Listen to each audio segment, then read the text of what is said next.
Good morning વિદ્યાર્થી મિત્રો, હું છું ગોહિલ જીતેન્દ્ર. આપ લોકોનું આપણી યુટ્યુબ ચેનલમાં હાર્દિક સ્વાગત કરું છું. આજે આપણે ધોરણ 8 ગણિતમાં નવા જ પ્રકરણનો અભ્યાસ કરવા જઈ રહ્યા છીએ. છેલ્લે આપણે ઓનલાઈન શિક્ષણમાં પ્રકરણ નંબર 9 બેઝિક પદાવલી અને તેના નિત્યસમ વિશેનું સંપૂર્ણ અભ્યાસક્રમ આપણે ઓનલાઈન લેક્ચર મારફતે કરેલો છે. તો આજે આપણે એક નવું ચેપ્ટર શરૂ કરવા જઈ રહ્યા છીએ. તો આશા રાખું છું બાળકો, અત્યારે ચાલી રહેલી કોરોનાની મહામારીમાં તમે ઘરે રહેશો, સુરક્ષિત રહેશો અને ઘરે બેઠા શાંતિથી અભ્યાસ પોતાનો પૂર્ણ કરશો. તો આજે આપણે એક નવું પ્રકરણ શરૂ કરવા જઈ રહ્યા છીએ. તો પ્રકરણ નંબર 11 નામ છે માપન. તો સૌથી પહેલા માપન કોને કહેવાય? તો માપન શબ્દ સાંભળતા જ આપણા કાનમાં એટલે આપણા મગજમાં એવો વિચાર આવે કે માપન એટલે કોઈ પણ વસ્તુને માપવી. સામાન્ય રીતે તમને કીધું હોય કે એક તમને આપેલો છે પાવર સેલ અથવા તો એક તમને પેન આપેલી છે, એ પેનની લંબાઈ કેટલી હશે એ તમારે માપવું હોય તો તમે શેનાથી માપશો? માપપટ્ટીની મદદથી એટલે કે ફૂટપટ્ટીની મદદથી તમે એને માપશો. તો માપન કરવાનું છે પણ જુદા જુદા આકારો અને એમાં અમુક આકાર વિશે તમે ભણી ગયા છો આગળના ધોરણમાં, જેમ કે ચોરસની પરિમિતિ અને ચોરસનું ક્ષેત્રફળ વાળો ભાગ, એવી રીતે લંબચોરસની પરિમિતિ અને લંબચોરસનું ક્ષેત્રફળ, ત્રિકોણની પરિમિતિ અને ત્રિકોણનું ક્ષેત્રફળ. તો એવા અનેક આકારો છે કે જેની પરિમિતિ અને ક્ષેત્રફળ વિશે આપણે આગળ અભ્યાસ કરી ગયા છીએ. તો સૌથી પહેલા આપણને એ ખબર હોવી જોઈએ પરિમિતિ એટલે શું. તો પરિમિતિ એટલે શું કે જે કઈ આકાર આપેલો હોય તેની ચારેય બાજુઓનો સરવાળો. તમને જે કઈ આકાર આપે તેની ચારેય બાજુઓનો સરવાળો એટલે શું થાય? પરિમિતિ થાય. જેમ કે આપણે જુદા જુદા આકારો વિશે આજે સમજીએ. એમાં સૌથી પહેલો આકાર છે ચોરસ.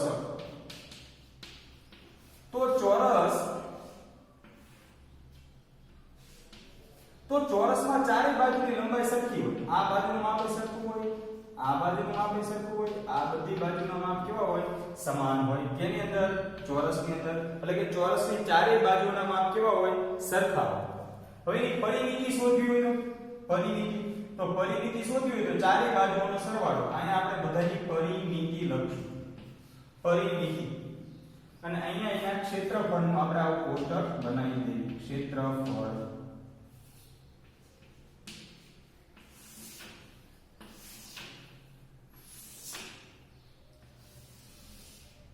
તો આ ચોરસનું થઈ ગયું. બીજું છે લંબચોરસ. તો લંબચોરસ હોય આનો આકાર દોરી નાખ્યો. પણ સૌથી પહેલા ચોરસ છે તો ચોરસની પરિમિતિ શું થાય તે સમજી લઈએ. તો ચોરસની પરિમિતિ એટલે એની ચારેય બાજુઓના માપનો સરવાળો l + l + l અને +l. કેટલી વખત l આવશે? 4 વખત l આવશે. એટલા માટે આની પરિમિતિનું સૂત્ર શું છે? 4l એટલે કે 4l. પછી ક્ષેત્રફળ શું થાય? લંબાઈ ગુણ્યા પહોળાઈ. પણ આમાં લંબાઈ l જેટલી હશે, પહોળાઈ l જેટલી જ હશે. એટલે કે એની લંબાઈ અને પહોળાઈ સરખી જ હશે. તો આમાં લંબાઈ ગુણ્યા પહોળાઈ કરશો તો l ગુણ્યા l એટલે શું થશે? l નો વર્ગ. શું થશે? l નો વર્ગ. અથવા તો તમે શું લખી શકો? l ગુણ્યા l. લંબાઈ ગુણ્યા લંબાઈ. હવે તો લંબચોરસ હોય તો લંબચોરસની પરિમિતિ કઈ રીતે થશે? પહેલા તો લંબચોરસમાં શું હોય? આ જે લંબાઈ પણ અલગ હોય અને પહોળાઈ પણ શું અંદર આવેલી હોય? અલગ અલગ. ચોરસની અંદર બધું સમાન હોય, લંબાઈ પહોળાઈ બંને. જ્યારે લંબચોરસની અંદર શું હોય? લંબાઈ પણ અલગ હોય અને પહોળાઈ પણ અલગ હોય. એક વસ્તુ સમાન હોય. લંબચોરસમાં ચોરસમાં ચારે ચાર ખૂણા કાટખૂણા હોય, જ્યારે લંબચોરસમાં કેવો હોય? ચારે ચાર ખૂણા કાટખૂણા જ હોય. એટલે કે 90 અંશના જ ખૂણા જોવા મળે છે. પણ એક બીજી પણ વાત છે લંબચોરસમાં સામસામેની બાજુઓ રહે ને સમાન. કઈ રીતે? કે આ જેટલું માપ હોય ને આટલું, ઈ જ માપ આની જેટલું. આ જેટલી પહોળાઈ હોય એટલી જ પહોળાઈ આ સાઈડ પણ હોય. હવે પરિમિતિ એટલે શું? ચારેય બાજુઓનો સરવાળો. લંબાઈ વત્તા પહોળાઈ, પાછું આ લંબાઈ વત્તા પહોળાઈ. એટલે 2 વખત લંબાઈ ને 2 વખત પહોળાઈ હોય તો બગડો કોમન. લંબાઈ વત્તા પહોળાઈ. તો પરિમિતિનું સૂત્ર થાય 2 કૌંસમાં l વત્તા b થાય. યાદ રાખજો બાળકો, શું થાય? 2 કૌંસમાં l વત્તા b. જ્યારે ક્ષેત્રફળનું સૂત્ર શું થશે? ક્ષેત્રફળ l ગુણ્યા b. લંબાઈ ગુણ્યા પહોળાઈ. આવું આપણે તમે સૂત્ર આગળ પણ ભણી ગયા છો. ત્યારબાદ ત્રિકોણ.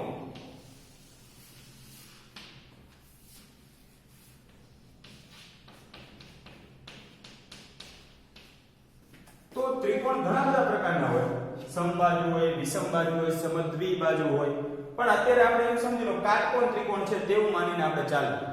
તો કાટકોણ ત્રિકોણ દોરી નાખીએ.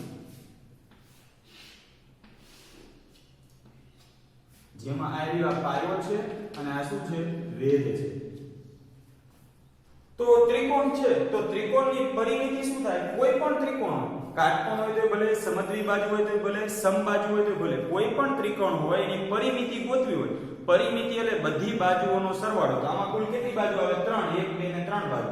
ત્રણેય બાજુઓનો સરવાળો કરો એટલે તમને શું મળી જાય? એની પરિમિતિ મળી જાય. તો આમાં આપણે બાજુનું માપ ધાર્યું હોય અથવા તો આપણે ત્રિકોણ કહી દઈએ A B C, જેમાં B કાટકોણ. તો આમાં પરિમિતિ એટલે શું? ત્રણેય બાજુનો સરવાળો AB BC CA.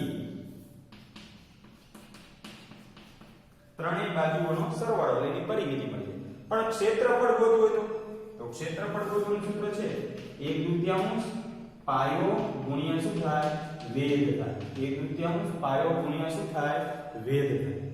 તો આવા ઘણા બધા આકાર તમને બાળકો ચિત્રમાં આપેલા છે, પુસ્તકમાં આપેલા છે પેજ નંબર 170 ઉપર, જેમાં તમને લંબચોરસ, ચોરસ, ત્રિકોણ, સમાંતર બાજુ ચતુષ્કોણ, વર્તુળ આવું ઘણું બધું આપેલું છે. અને એમાં જે આપેલું છે ને એમાં પાયાને b અને વેધને h કીધેલું છે. પાયાને b અને વેધને h કીધું તો 1/2 આવું સૂત્ર બને. બીજું શું બને? 1/2 પાયો એટલે b ગુણ્યા h. તો 1/2 bh આવું પણ સૂત્ર બની શકે. હવે આવું આવો જે એક ચોથું તમને આપેલું છે સમાંતર બાજુ ચતુષ્કોણ. તો સમાંતર બાજુ ચતુષ્કોણ હોય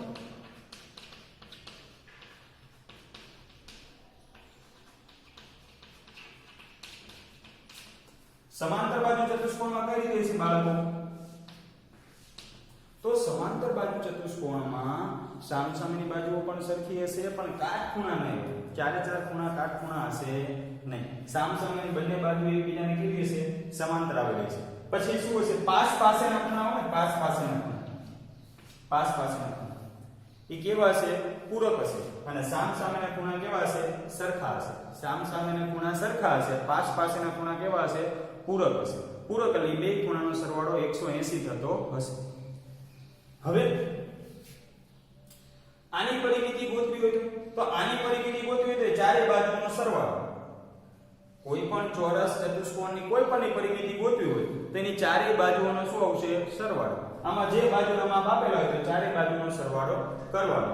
પણ જો આનું ક્ષેત્રફળ ગોતવું હોય તો તમારે કોઈ પણ એક ભેદ તમને આપેલો હશે જેની ઊંચાઈ h હશે. તમને શું આપેલું છે? કોઈ પણ એક ભેદ આપેલો છે. ઉપરાંત તમને એક બાજુનું માપ પણ આપેલું હશે. તમને કોઈ પણ એક બાજુનું માપ એટલે કે એક કોઈ પણ બાજુનું માપ, આ બાજુનું માપ b ધારી લો તો આ ભેદ આપેલો હશે અને એક બાજુ આપેલી છે પાયો. તો આ પાયો ગુણ્યા વેધ એટલે આનું ક્ષેત્રફળનું સૂત્ર શું થાય? b ગુણ્યા h થાય. આનું ક્ષેત્રફળનું સૂત્ર શું થાય? b ગુણ્યા h થાય. અને છેલ્લે તમને વર્તુળનું આપ્યું છે. તો વર્તુળની પરિમિતિ એટલે શું થાય? વર્તુળની પરિમિતિ એટલે તો વર્તુળની પરિમિતિ 2πr. વર્તુળ માટે શું સૂત્ર છે? 2πr. આ પરિમિતિનું છે. શેનું છે? પરિમિતિ. અને ક્ષેત્રફળનું પૂછાય તો આ બગડોરી r ઉપર ચડાવી દેવાનું એટલે πr². વર્તુળનું ક્ષેત્રફળ પૂછાય તો πr² થાય અને વર્તુળની પરિમિતિ પૂછાય તો 2πr થાય. તો આટલું તમારે બાળકો યાદ રાખવાનું છે. તો તમને કોષ્ટક પેજ નંબર 170 ઉપર આપેલા છે આકારના નામ, આકાર દોરેલા છે અને એને માત્ર ક્ષેત્રફળ જ આપેલા છે. પરિમિતિ તમને આપેલી નથી. પણ પરિમિતિ પણ બાળકો આપણને યાદ રહેવી જોઈએ કારણ કે દાખલામાં આપણને ઉપયોગી થશે. તો હવે જો બાળકો તમને આટલા સૂત્ર પાકા થઈ જાય તો તમને આરામથી પ્રકરણ નંબર 11 માં પણ સંપૂર્ણ આવડી જાય. તો આજે આપણે શરૂઆત કરવી સ્વાધ્યાય 11.1 ના દાખલાથી. તો ચાલો આપણે જોઈએ સ્વાધ્યાય 11.1.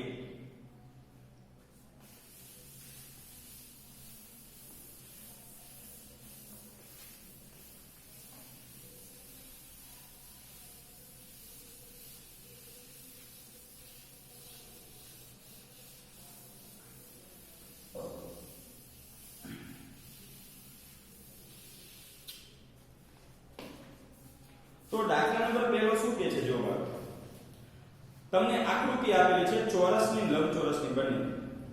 એક ચોરસ અને એક લંબચોરસ ખેતર તેમના માપ સાથે આપેલા છે. આ બંને ખેતરોની પરિમિતિ સમાન છે, તો કયા ખેતરનું ક્ષેત્રફળ વધારે છે? અને માપ આપી દીધા છે 60 અને 80 મીટર. તો સૌથી પહેલા બાળકો તમને આવું માત્ર આકૃતિ આપેલી છે. શું માત્ર આપેલું છે? આકૃતિ. ચોરસ અને લંબચોરસ ખેતર. દાખલા નંબર 1 સ્વાધ્યાય 11.1. તો તમને કીધું છે એક ચોરસ આપેલું છે અને એક લંબચોરસ આપેલું છે. આવા બે માપ આપેલા છે, જેમાં ચોરસની લંબાઈ તમને કંઈક 60 મીટર આપેલી છે અને લંબચોરસની લંબાઈ તમને કેટલી આપેલી છે? 80 મીટર આપેલી છે. 60 અને 80 આપેલું છે. ત્યારબાદ શું કીધું છે? બંનેની પરિમિતિ સરખી છે. બાળકો શું સરખું છે? પરિમિતિ. જો બંનેની પરિમિતિ સરખી હોય તો એમાં કયા ઓલાનું ક્ષેત્રફળ વધારે? પણ મારે આનું ક્ષેત્રફળ ગોતવું હોય મારી પાસે પહોળાઈ હોવી જોઈએ. મારી પાસે શું હોવું જોઈએ? પહોળાઈ. પહોળાઈ મને આપેલી નથી, પણ પહોળાઈ નથી આપી, પણ એની જગ્યાએ કહી દીધું છે કે બંને ખેતરની પરિમિતિ કેવી છે? સમાન છે. તો આપણે બંને ખેતર એટલે ચોરસ ખેતર અને લંબચોરસ ખેતર, તો આપણે લખશું ચોરસની પરિમિતિ બરાબર. કેમ બરાબર લખ્યા? કારણ કે બે સમાન આપેલી છે. ચોરસની પરિમિતિ અને કોની? લંબચોરસની પરિમિતિ.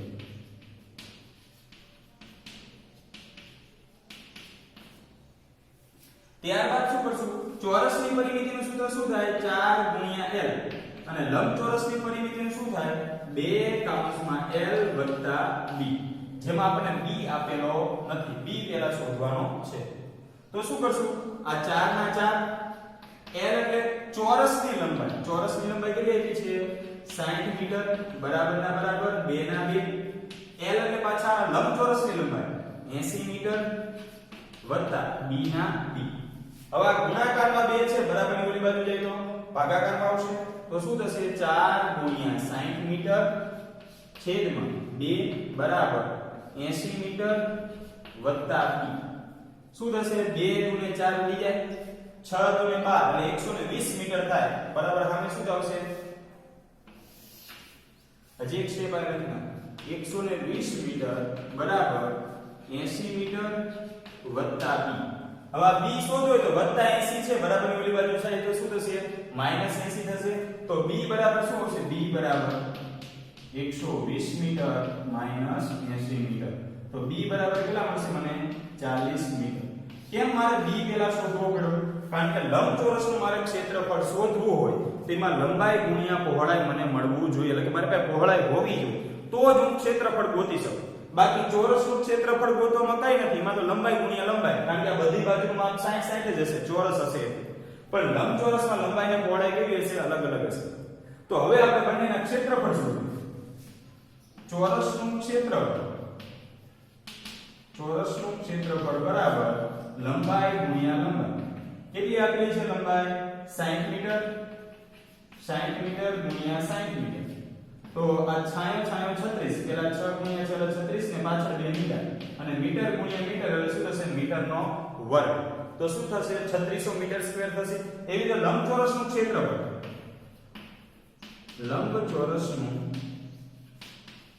ક્ષેત્રફળ, બરાબર લંબાઈ ગુણ્યા પહોળાઈ.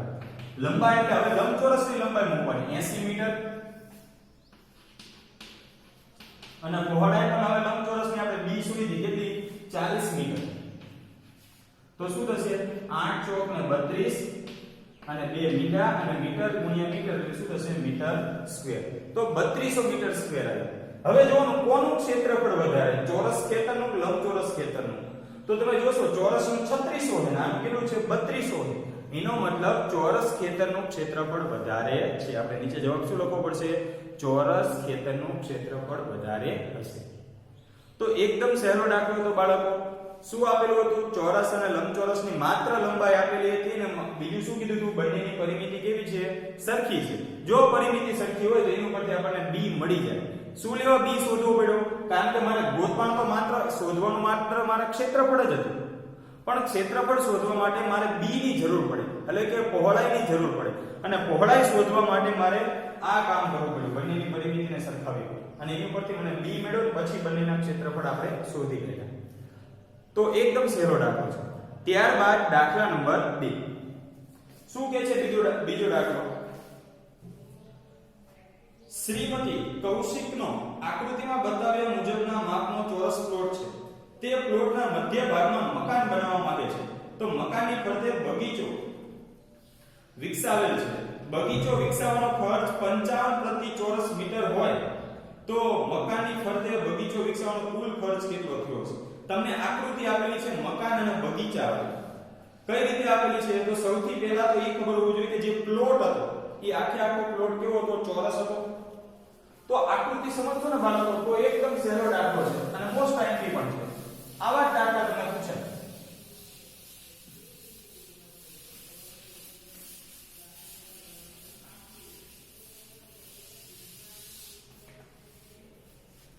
દાખલા નંબર 2 સૌથી પહેલા શું કીધું હતું? એક ચોરસ પ્લોટ છે તો આપણે સૌથી પહેલા મોટો ચોરસ પ્લોટ દોરી નાખ્યો. આ પ્લોટ હતો પણ આખા પ્લોટમાં એ ઘર બનાવતા નથી. મકાન કેટલામાં બનાવે છે? તો કે મકાનની લંબાઈ તમને આકૃતિમાં આપેલી છે.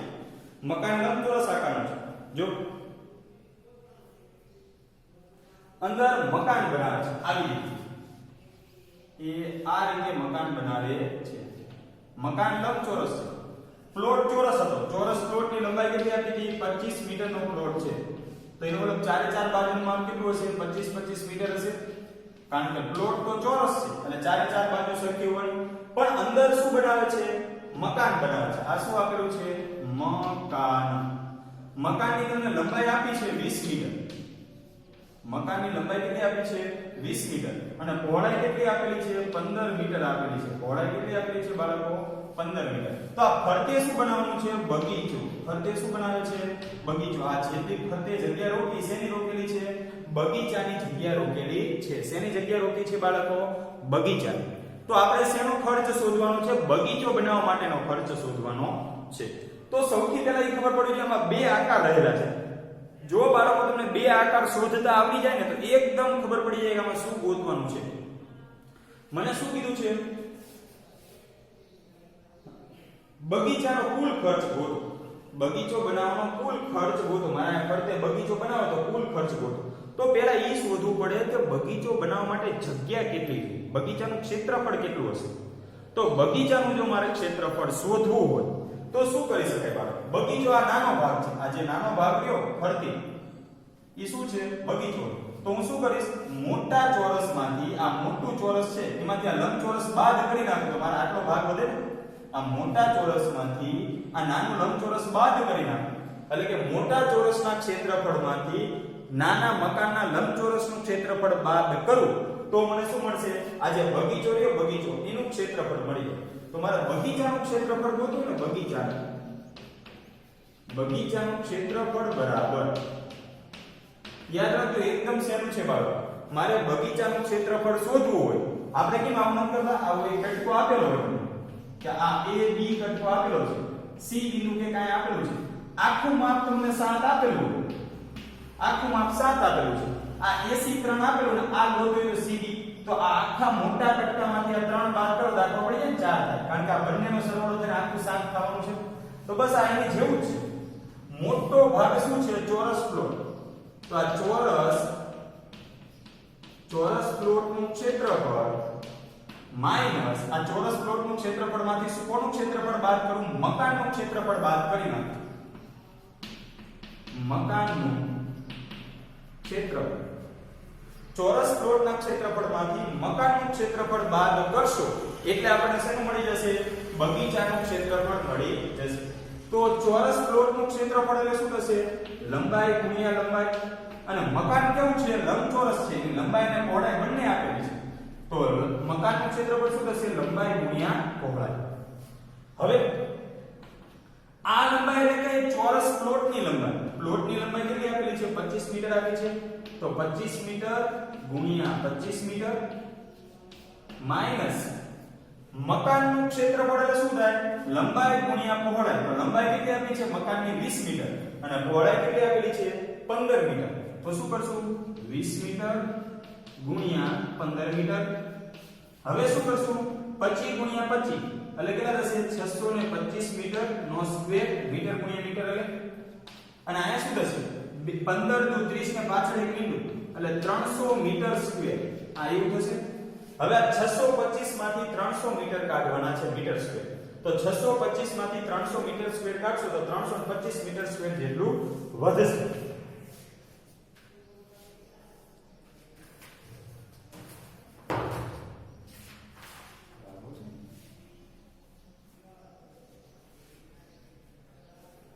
છસો 25 માંથી 300 મીટર તમે બાદ કરશો તો કેટલું વધશે?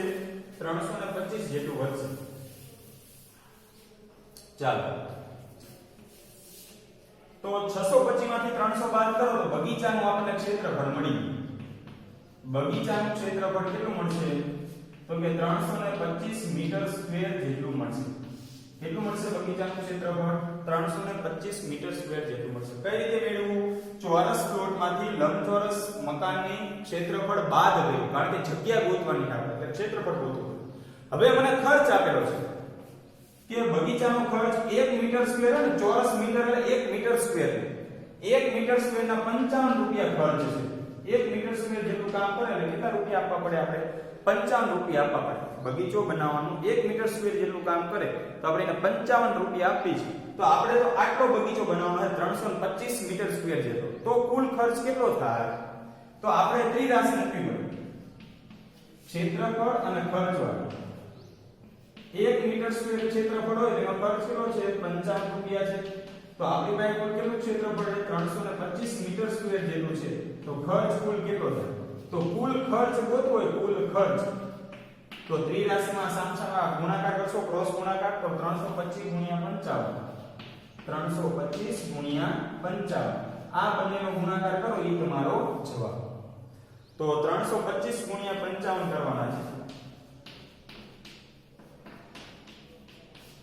મીંડુ 5 5 25 નો 5 રો વધ્યા 2 5 દુ 10 ને 2 12 માં બગડો વધ્યા 2 5 3 15 ને 16 આવું થશે.